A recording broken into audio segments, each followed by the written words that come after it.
Olá amigos, sejam bem-vindos a mais um vídeo do meu canal. Eu sou o Lucas Knaip e vamos falar de Daniil Medvedev, que vence 50 rallies e avança a terceira rodada da Australian Open, onde vai enfrentar Fabian Marojan. Medvedev que encarou dificuldades, perdeu o primeiro set no tie-break por 11-9, teve até a chance de vencer a parcial. O primeiro set foi muito difícil, o Rallis jogou melhor boa parte do set, e ele começou quebrando o Medvedev no segundo set. O jogo parecia ficar cada vez mais perigoso, só que o Daniil conseguiu virar a parcial a favor dele, 6-3, 6-4, 6-4 depois disso. Na entrevista, perguntaram se o Daniil tá voltando, ele falou que não tá jogando bem como em Brisbane, e eu concordo. Porém, ele conseguiu sair de uma situação difícil e vencer, algo que ele não fez no Grand Slams da temporada passada, né? Toda vez que teve uma situação difícil, ele acabou perdendo, e eu acho que assim, o nível de tênis que ele vem jogando ainda é superior ao que a gente viu ano passado nos Grand Slams, em que o Daniil estava literalmente irreconhecível, né? Mesmo nos anos que você poderia dizer que o Medvedev estava um pouco mais em baixa, etc., ele ainda era competitivo em Grand Slam, né? Então, por exemplo, ele fez final, em 2022 não foi um bom ano dele, ele fez final no Australian Open, ano passado fez final, ano retrasado, né? Fez final da Australian Open também, ele conseguiu semifinal em Wimbledon, ganhou do Sinner em Wimbledon, não é qualquer um que conseguiu fazer isso, né? Ganhar do Sinner em Grand Slam. Então, assim, o Medvedev é um cara com pico de produção muito alto, né? Mas, evidentemente, ele tem uma dificuldade nesse tipo de jogo, quando o adversário tem muita potência nos seus ataques. Ele é um jogador que, assim, gosta de jogar no lado mais contra-ataque e defesa, né? Tipo, é a tática, é uma maneira de você lidar com o adversário, né? Tipo, tem gente que vai ir mais pra cima, etc. Cada um joga com as armas que Deus lhe dá, né? Ele tem, obviamente, a benesse de ótimos contra-ataques, ele tem um saque, pelo menos o primeiro, que é muito bom, mas a questão é, o Daniil, ele é um cara que, para conseguir o melhor nível de competitividade dele, ele tem que conseguir mesclar tanto a questão defensiva, em que ele é um mestre, mas também machucar nos ataques, né? E ele sente que não tá conseguindo machucar tanto, principalmente com o forehand, né?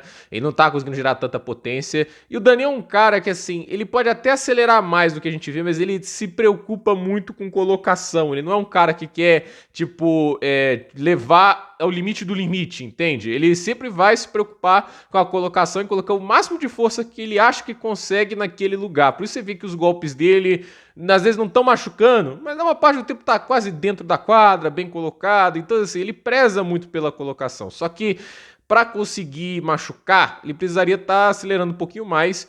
E, de novo, eu repito, né? É um processo que ele deve estar trabalhando e que deve levar um tempo para ele conseguir fazer do forehand uma arma um pouco mais letal. Mas é nítido que ele tenta usar esse forehand de uma maneira mais agressiva, sem, obviamente, abrir mão da precisão, né? Porque quando a gente lembra dele em 2021, 2022, né? Ele é um cara que metia a mão no forehand, mas ele não era preciso, né? A gente via, assim, às vezes ele errar bolas que pareciam muito simples, né? Então, assim, ele me parece, assim, querer um golpe confiável, né? Tipo, não apenas, assim, esse tipo de situação, né? Que ele vai ali pra força total, não consegue controlar o golpe, dá um ponto de graça sem necessidade, né? Eu ainda acho que tem alguns momentos de dificuldade, que ele fica arriscando demais umas curtas sem muito sentido, e ele tem ali alguns momentos que realmente falta um pouquinho de coragem de ir um pouquinho mais pro limite, né? Mas ainda assim, eu acho que ele conseguiu dar a volta por cima no jogo, conseguiu entender mais o que precisava fazer nos games de devolução. No primeiro set, mal incomodou o Rallis nos games de devolução, isso um pouco difícil de ver, né, de um cara igual o Daniil, mas a partir do segundo set ele começou a melhorar, e aí também vem a questão, né, o Rallis fez um primeiro set fantástico, mas sustentar isso o jogo todo é muito difícil, né, o cara é 83 do mundo, você vê que ele não é um tenista ruim de maneira alguma, joga bem, tem mão pra volear, ele é um cara que tem golpes bem rápidos, principalmente no forehand, mas aí eu pergunto, por que esse cara tá em 83 do mundo? Por esse motivo, ele não sustenta isso o tempo todo. Se ele sustentasse isso o tempo todo, ele estaria no top 20, né? Mas essa é a questão que separa os diferenciados dos outros, né? É a capacidade de jogar bem quase que o ano todo, né? Ou pelo menos ter picos de produção tão alucinantes, né? Que o cara vai lá e ganha um título grande, etc, né? Então, assim, o Daniil Medvedev, ele é um cara conhecido por ser consistente, um jogador que tá sempre indo muito longe, não à toa já chegou a ter mais de 10 mil pontos no ranking. Então, o Daniil Medvedev, ele precisava desse bom resultado, ele precisava conseguir chegar à terceira rodada de novo, tem uma boa chance de avançar a quarta rodada, porque, a meu ver, o Marozsan não tem um saque que incomoda o Daniil, ele não é um cara que bate tão rápido na bola como o Halis, né? Então, acho que é um confronto que encaixa mais pro que o Daniil quer. Óbvio, o Marozsan é um cara que tem melhor colocação, vai movimentar mais, mas assim, o Daniil é um cara que faz isso muito bem também, né? A gente viu o jogo no US Open em 2024 entre os dois, né?